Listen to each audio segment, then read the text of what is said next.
분명히 업무 분담이 되어 있어야 합니다. 이 부분을 놓치시는 원들이 많아요. 비상시에만 되어 있어요.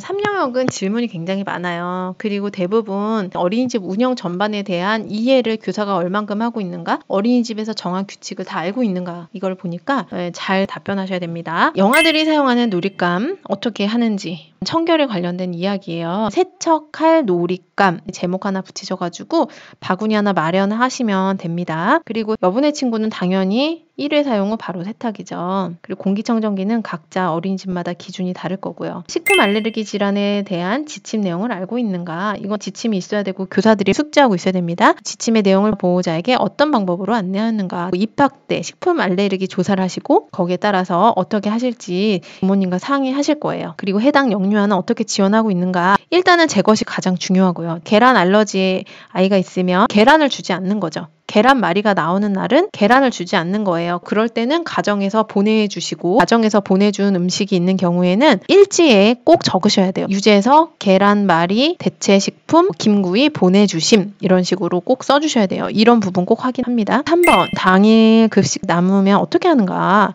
이거 필수 항목에 들어가는 이야기니까 절대로 폐기하고 절대로 재배식하지 않는다고 하셔야 돼요. 4번, 아픈 영유아 어떻게 조치하냐, 비상령 어떻게 하냐, 아픈 영유아가 발생했을 때, 다쳤을 때 보호자에게 어떻게 알리는가는 운영 안내에 이 지침과 일치하는 대답을 하셔야 됩니다. 일단은 증상 설명 후 처치 계획을 알려드려야죠. 그리고 보호자에게는 누가 알리는가? 선생님이 업무가 정해져 있어야 하거든요. 우리가 비상시 대처 방안 때도 업무 분담이 있어야 되지만 이렇게 아픈 영유아나 사고로 다친 영유아가 있을 때도 분명히 업무 분담이 되어 있어야 합니다. 이 부분을 놓치시는 원들이 많아요. 비상시에만 되어 있어요. 아팠을 때는 안 돼 있는 경우가 많아요. 그래서 운영안내 자료에 보시면은 다 나와 있는 부분이에요. 뭐 담임이 전화를 하는지 원장이 전화를 하는지 그런 부분들이 나와 있으니까 그런 거 참고하셔서 꼭 알고 계시고 잘 답변하셔야 됩니다. 그리고 견학 산책 등 실외 놀이시 지참할 비상약품, 이거 우리 분명히 따로 있어야 돼요. 원에 약장이 하나 있잖아요. 각 교실에도 파우치 형태의 비상약품이 있어야 돼요. 그래서 각 반별로 산책을 갈 때 가지고 갈 수 있도록 이렇게 하는 게 가장 바람직하다고 생각해요. 이런 경우도 있거든요. 원에 큰 약장이 하나 있어요.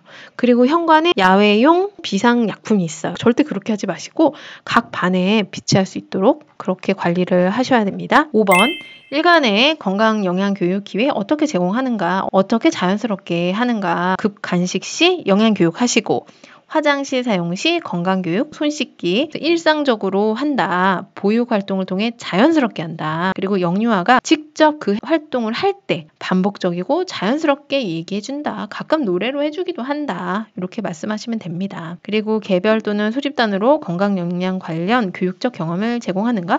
교육적 경험이라는 이야기는 뭐가 떠올라요? 자료가 떠오르지 않나요? 교육적인 경험을 제공하기 위해서 동화책 그림 자료 같은 거를 비치하기도 한다.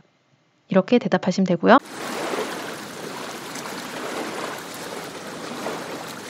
6번, 최근 1년 이내에 건강영양 관련 교육에 참여한 경험은? 이런 것들은 선생님들이 온라인으로 수료했으면 수료증과 일치하셔야겠죠. 1년 이내 선생님이 분명히 건강교육, 영양교육 어떤 거 했는지, 어떤 주제로 했는지 그런 부분들은 꼭 알고 계셔야 합니다. 7번, 부모가 감염병에 걸린 영양을 등원시켰을 때 어떻게 대처하는가? 예를 들어서 어떤 애가 왔어요. 근데 그 애가 수족구 걸린 거예요. 근데 엄마가 정말 맡길 데가 없었던 거예요. 그래서 얘를 보냈어요. 그럼 어떻게 하냐는 거예요. 사전에 부모 교육을 통해서 감염병에 걸렸을 때는 집에서 충분히 가정보육을 하도록 안내를 했어요. 근데 맡길 데가 없어서 왔으면 어떻게 해야 돼요?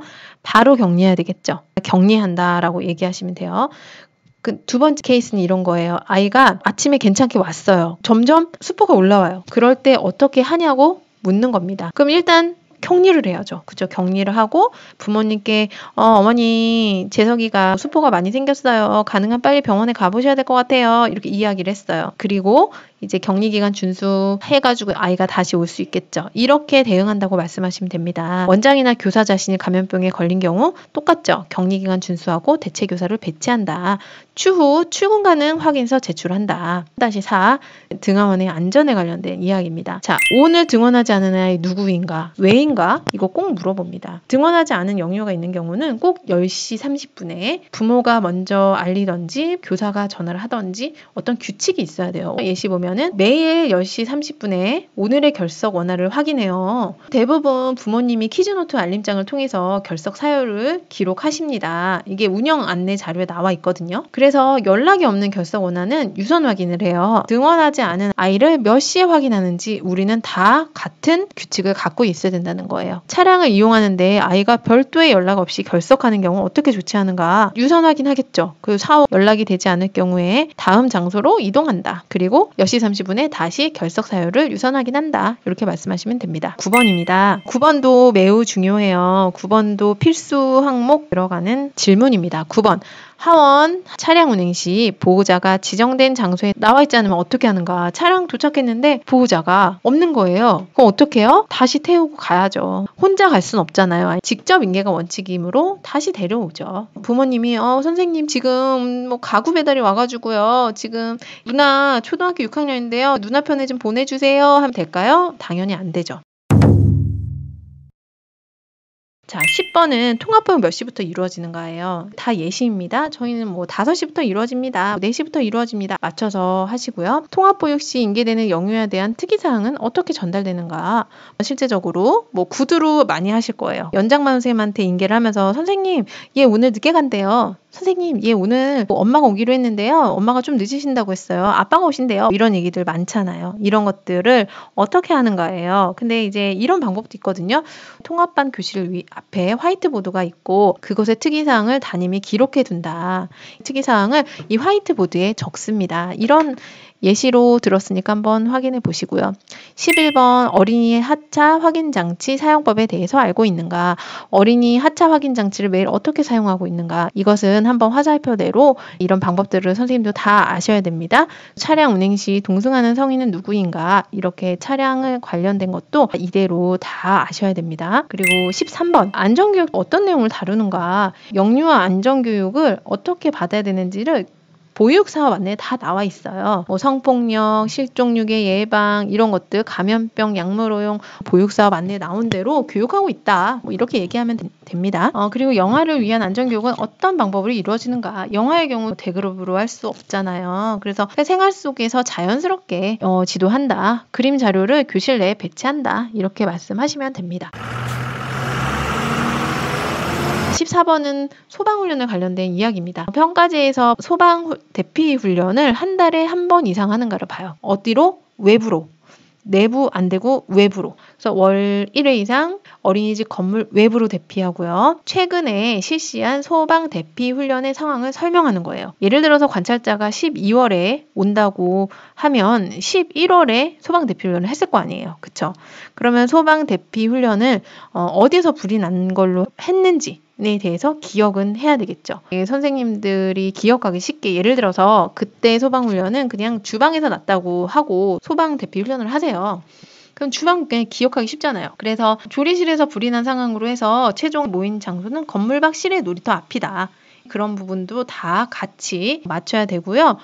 이 부분은 꼭 외부 대피 장소입니다. 가끔 여기 소방 대피 훈련을 하고 사진을 찍으시는데 신발장 앞에서 사진을 찍는 분들이 계세요. 그리고 그 신발장 사진을 붙이는 분이 계시는데 이렇게 하면 절대 소방 대피 훈련을 인정받지 못합니다. 사진을 붙이시려면요. 외부에서 아이들이 맨발로 대피한 사진을 붙이시고요. 무조건 외부라는 거 기억하세요. 15번. 햇빛이 강하고 더운 시간대에 바깥놀이 나갈 경우 어떤 조치를 하는가? 뭐 모자 쓰겠죠. 모자 쓰고 그늘에서 놀이할 또 지원하고 물도 마시고 하겠죠. 근데 가끔 이런 질문해요. 산책 갈 때 물 안 갖고 가면 N사를 받나요? 그렇진 않아요. 그리고 2번 황사가 있거나 미세먼지 농도가 높은 날에는 어떻게 조치하는가? 실외 활동 자제하고 실내 대체 놀이를 하겠죠. 16번 언제 어떤 내용의 안전교육을 받았는가? 우리의 안전교육은 반드시 영유아 학대 예방 교육을 포함해야 돼요. 다시 말씀드리자면 영유아 학대 예방 교육은 안전교육이에요. 예, 그쵸? 근데 이런 것들이 재교육 이런 게 아니라 그냥 안전교육이라는 거를 알고 계세요. 그리고 교사가 받아야 될 안전교육은 사실 아이들이 받아야 되는 안전교육보다는 정해진 횟수가 많지 않아요. 집회 보면은 보육교직원이 안전교육과 영유아 학대 예방 교육을 각각 연 1회 이상 받은 기록이 있고 이수증이 있으면 된다고 하거든요. 여기서 기억해야 될 것은 교사들도 안전교육에 대해서 연간 계획안이 있어야 된다는 거예요. 거기에 영유아 학대 예방 교육이 계획되어 있어야 된다는 거예요. 그리고 다 수료증이 있어야 된다는 거죠.